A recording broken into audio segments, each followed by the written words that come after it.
Storyboard, I'm Shibani Gharat. Now, as the workplace continues to evolve, so does one of the platforms which is at the heart of it all, Zoom. Once synonymous with video calls, Zoom has now dropped videos from its name, signaling a bold shift in strategy. In an exclusive conversation, Aparna Bawa, who's the Chief Operating Officer at Zoom, breaks down the company's transformation into AI-first work platform. One that is not just keeping pace with the future of work, but also helping shape it. From agentic AI and custom companions to the launch of Zoom Phone in India market, she shares how Zoom is reimagining productivity, decision making, and communication for enterprises worldwide, and why India plays such a pivotal role in that vision. Listen into this chat. Aparna, welcome to CNBC TV 18. Thank you so much. I'm so glad, I must say, that we are doing this in person and not over Zoom. But what brings you to India? Well, you know, India is one of our strategically most important markets across the globe. Recently the IMF put out a report that listed out the economic prospects for some of the leading countries in the world.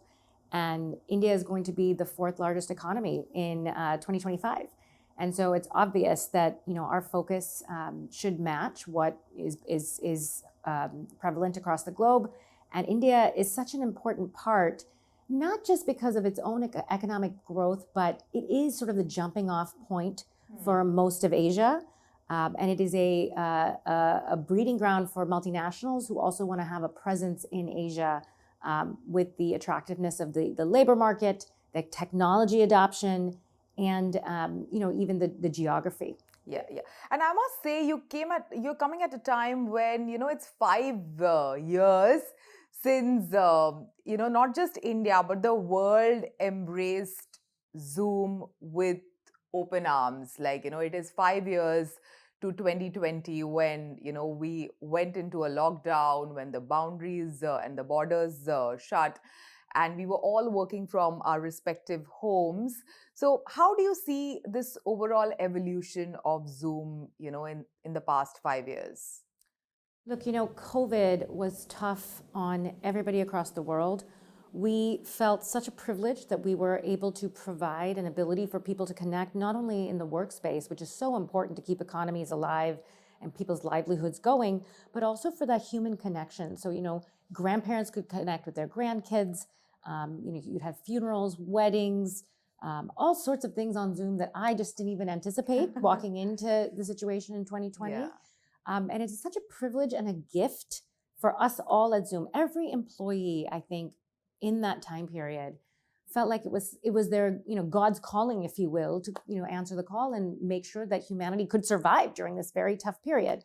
And as we evolve, obviously the world knows our meeting product, and, they know us for meetings.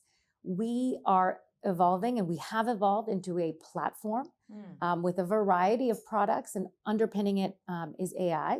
And so we just, we would love to, our next phase is to make sure that the globe understands that we are a multifaceted company with the ability to seamlessly make life easy for our users. Yeah, and speaking about next phase, it's only 6 months ago that you dropped videos from your name.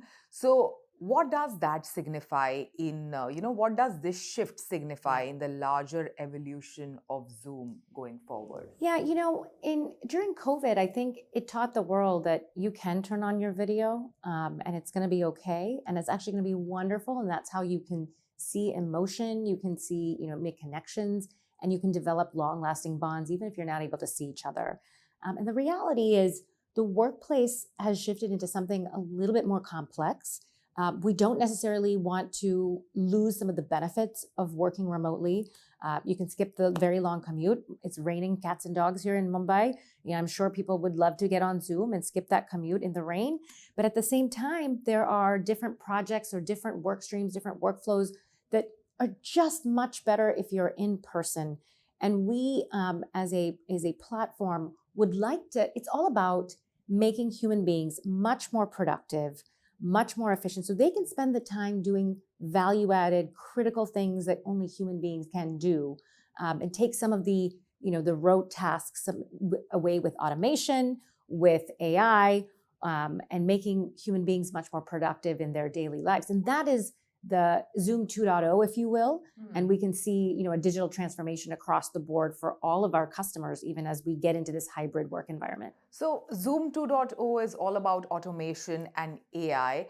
When it comes to AI, because everyone's, focus is now on AI, how does Zoom differentiate as, an AI first platform as compared to someone else in the market? Right. We have been doing AI for a long time. I mean, even if you think about it, the virtual background that, you see that you used in meetings, our meeting service, that has machine learning and AI embedded into it so that we know exactly where your head is located in the frame.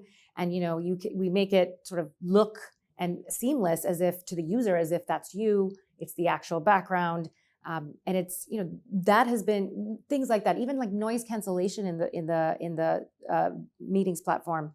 I had a dog during COVID, and you couldn't tell if the dog was barking or not, because you can adjust the noise cancellation to adjust for things that are going on inside of your home, or if you're in a high traffic area in the office. Those all things are fundamentally rooted in AI technology.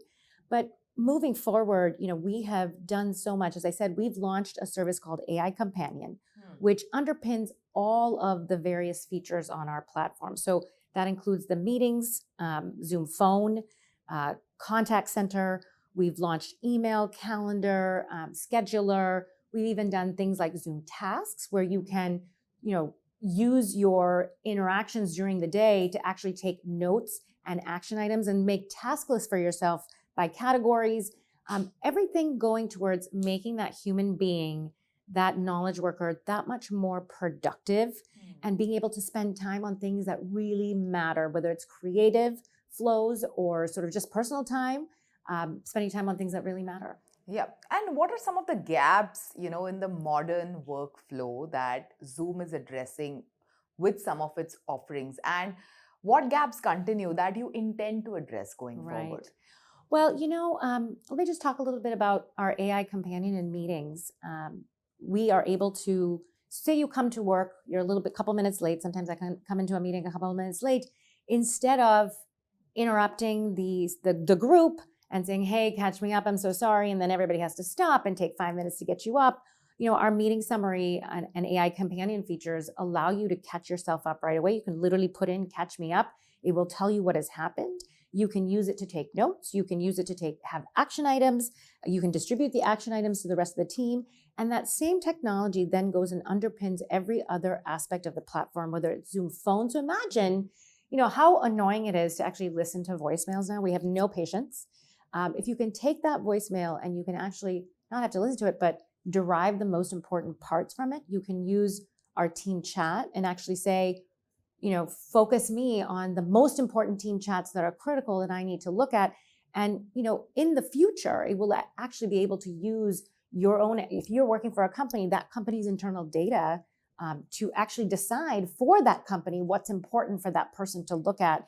And it can be a very personalized experience. And to that end, we've even launched a custom AI companion studio that is tailored to the individual, leveraging their own company's information. It's not something that we keep and we train our models with, but it's definitely for the benefit of that own company. And we see this agentic, task-oriented, flow-oriented solution set really changing the lives of employees across the globe. Speaking about Zoom phones launching in Maharashtra and Tamil Nadu, what does it signify or say about the larger ambition of Zoom when it comes to in the telecom, like in the country? Right.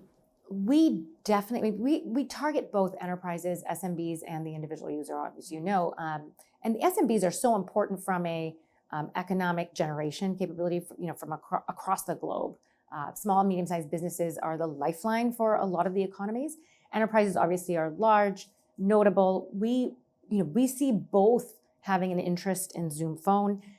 It is, traditional workplaces, they have a device, they have a phone set, they need to connect. It's not always going to be on sort of, the box meeting on your computer or on your tablet.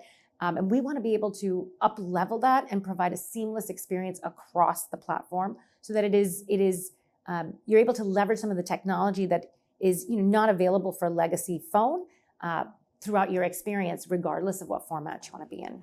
And what are some of the specific, consumers or clients' behavior that you've seen specifically in the India market that inform some of your decision when it comes to tapping into India as a market? Yeah, I can give you some examples. Lenskart, I believe, is an eyewear company. They are using Zoom so you walk into Lenskart. I need glasses, actually. I don't have them on today, but say I broke my glasses. I walk into a Lenskart. I can, maybe my power has shifted or my old prescription is wrong, and I can get on a Zoom link, and I can talk to an ophthalmologist that's located several hours away. I can quickly get my prescription filled. I can get my new glasses, and I'm out the door. That is convenience for me, especially for, I have low power, but I'm thinking about my son who does, is a little bit high, and then he probably would be lost without his glasses. And there have been times where he's broken them and we're like, oh no, what now? If you could walk in and get that done, that's so convenient. And we're so happy to be a part of that type of use case. Wonderful. Thank you so much. Thanks for joining us today. Thank you so much, Shibani. I appreciate it very much. Well, now it is time for a short break. On the other side, we're catching up with Srivatsan Jayashankar, Head of AR Partnerships at Snap Inc.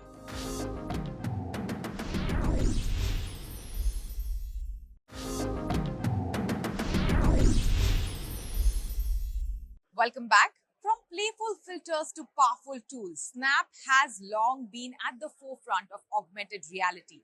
In a candid conversation, Srivatsan Jayashankar, Head of AR Partnerships at Snap Inc., takes us inside the evolving world of spectacles, Snap's vision for immersive AR, and how creator-driven innovation is shaping the future of the platform. As the lines between digital and physical continue to blur, few companies are as invested in shaping the future of augmented reality as Snap. From playful lenses to utility-focused innovations and the ambitious evolution of its AR wearable spectacles, Snap is redefining how the next generation connects with the world around them. We are catching up with Srivatsan Jayashankar, Head of AR Partnerships at Snap, to dive deep into Snap's evolving AR roadmap, the growing community of AR creators, and how the company is approaching India's uniquely diverse and mobile-first market. Srivatsan, welcome to CNBC TV18. Thank you, Shibani. So before this conversation, we checked on the new spectacles, and I saw and I actually experienced it firsthand. Tell us more about, what is the initial feedback you've gotten from the community, from the users who have tried spectacles? Today, developers are able to actually see AR not only from a phone form factor, but also from a specs form factor. They're able to build it with the spectacles today. And we made it all super simple with one single platform. And you build it all on our platform called Lens Studio, which is the developer tool we have. And you can build on Lens Studio and deploy it across phone, spectacles, laptops, across all devices. And what is being built by the developer community? If you can give us an insight into that. What is interesting? What are the use cases? What are the real life use cases that go beyond just, games and play? I personally really love enjoying games. For me, games are a very solid use case. But to go a bit further, for example, there are some really unique experiences built where there's a team that built out CPR digitally, all right? So let's say that someone's actually having an emergency. Yeah. You can use the spectacles to actually perform CPR on them. Wow. Similarly, let's say a lot of education experiences where schools, colleges, when you want to learn about, let's say, the human body, there are experiences built by developers where it shows you the human body and you can actually dissect it like an actual MRI. You see different layers of what's possible and different levels are taught using the spectacles also with them. Snap was really early on this AR bandwagon. Going forward, what will we see from Snap? What is being developed? What is the technology that we're going to see in this direction? If you can give us an understanding of your AR roadmap. All right, so let me actually walk you through the journey of Snap AR also, right? So initially, Lens Studio was a platform that our teams had to build really cool lenses experience on the app for our users. But then later, we've opened the platform for a larger community to actually start working on, right? We put the tools in the hands of developers who build experiences. They understand the pulse of the audience really well, the users really well. They build really cool, fun experiences on the app and off app using SnapAR. But now what we have done in the last few years, especially, is the evolution of AI. With Gen AI, we've actually democratized creativity for the larger community. The entry barrier for someone to come and build AR experiences, the skill sets have brought down drastically right now, right? If you give me 2-3 hours of your time in the next few hours, I can teach you to actually make a lens, and you will publish a lens yourself in just a matter of 2-3 hours. Wow. With no prior dev experience, right? And then when we actually, and Snap over the last 10 years have also been very constantly evolving our specs devices also. We were the first ones to come out with specs, which were basically AI-enabled, camera-enabled glasses. Yeah. And then we've actually evolved it to the 5th generation today, where we're the only see-through AR glasses that's available in the market for developers to build on. Yeah. We have more than, I think, around several hundred experiences. It's already built for people to experience. There's more experience being built as we speak. What are some of the brand collaborations that you have done in the past few probably months, and like how are you developing with the brands? See, there's several lenses that you can see that are made by brands to engage with their larger audience, right?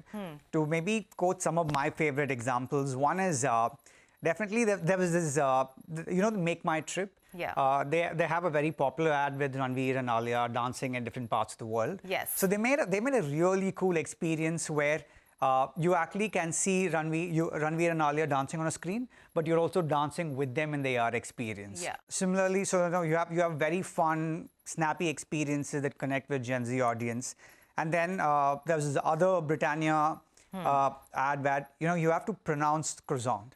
Like many people do not know how to pronounce croissant, right? So the lens teaches you how to pronounce croissant. I hope it doesn't turn out to be Prashant. It's mostly a Prashant, yes, yeah. Awesome. And as AR and this entire field continues to shift the way in which we communicate, how are brand expectations also evolving? AR is the one where it's super interactive. The user is in the ad, is involved in the ad. There's a lot more attention given to the user and also the campaign, right? Let's say, for one example, Lakme. I'm sure, like, women, mostly even in my life, they go to actually the store directly because they want to try out a shade and pick a shade, right? Let it be a lipstick or a foundation. See, I've learned so much through building these experiences myself. But Lakme has right now released a lens where you can try multiple shades in color, and they're super realistic. You can, exactly how you see yourself in the shop in front of a mirror, the lens actually brings that to you. So without much logistics, you get to experience. Brands are right now able to take the products to where people are. So what are some of the pillars of, the AR partnerships that you're doing with brands right now? And how do you foresee it changing going forward? Music, movies, commerce, there's definitely a crazy uptick that we are seeing in terms of growth about AR usage across the stakeholders. What we're doing is we're handholding many of our brands to actually connect with our partners, to build experiences that actually resonates with their audience more.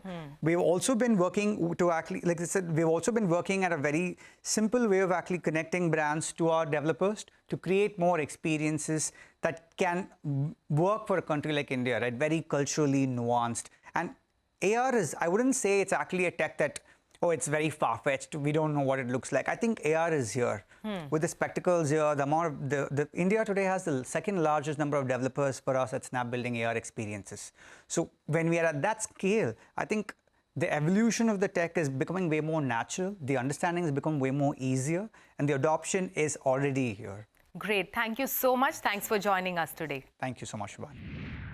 And finally, before we go, we're taking you again to our remarkable night, the Storyboard18 Marquee Nights, where we caught up with a few CXOs on ground and spoke to them about the current trends shaping the marketing and the advertising landscape. Listen in.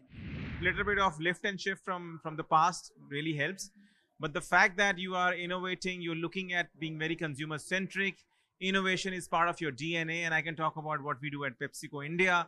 I love what marketeers do, the kind of work they produce. Of course, some of them are targeted toward awards, but largely towards consumers. and keeping in mind the new trends, especially AI. So I think they are the innovators. Digital marketing to me is all about how you can be more authentic, how you can tell better stories in a very, very simple way, but very authentic way.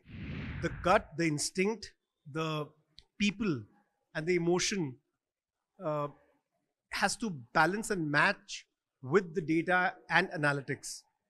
Either alone will not work. Some of the best storytelling campaigns or marketing case studies that have been around have been very gut driven, and later on they use a lot of data to prove that that thesis was right or wrong. The consumers, the industry is very smart. They are way ahead of any one single copycat idea. So the most important thing is to be honest, again genuine, and come from a place of honest storytelling. If that's the case, consumers will mostly love it. India is becoming a bigger powerhouse in terms of production, and therefore near-shoring, things like near-shoring, sourcing goods closer to your where you trade the business, where the consumers are is really shaping how we conduct this industry. China was the powerhouse, the manufacturing powerhouse of the world. In our industry now, that's completely getting reshaped. Yeah, very interesting. So wonderful chat. Love the way Yannick talks about India, and love the accent, of course. I guess my biggest insight tonight has been, it's a validation of how Yannick also looks at India, the powerhouse that India is in terms of not only the amount of people we have, the amount of consumers we bring together, the talent that we bring to the world. Therefore, it's less an insight, more a validation of the power of India for the future. I think it's a bit of both. However, I still feel new ideas are coming across, and because new ideas are coming, we are seeing them not just in packaging, but also in communication across digital, mainline, so on and so forth. So I certainly believe marketeers today have a much more challenging assignment in front of them, and they're doing a good job there. I think it totally depends on what is the requirement. If the requirement is all about speed, and sometimes that's of most essence, then certainly speed is essential. But I don't think speed ever comes at the cost of good creativity. Marketeers need to always innovate, because marketing as a profession involves creative thinking. So I believe that because differentiation is becoming very critical. So if marketeers don't innovate and they don't bring new thoughts and new campaigns, then you are not able to bring the best out of the products and the services and the entire gamut of differentiation you're trying to create. So in my opinion, marketing cannot survive without innovation. Not really. In fact, what digital marketing has done, it has made marketing more ROI obsessed and focused, because earlier we used to do campaigns and there used to be that little bit of doubt in terms of whether the campaign is giving that real impact on business and brand. Digital marketing is helping marketeers like me to be on our toes all the time, to really see the investments we are making in marketing are giving the right returns. With that, is a wrap on Storyboard this week. You can catch Alpha content on Facebook, X and YouTube. Thanks for watching. We will be back same time next week. See you soon.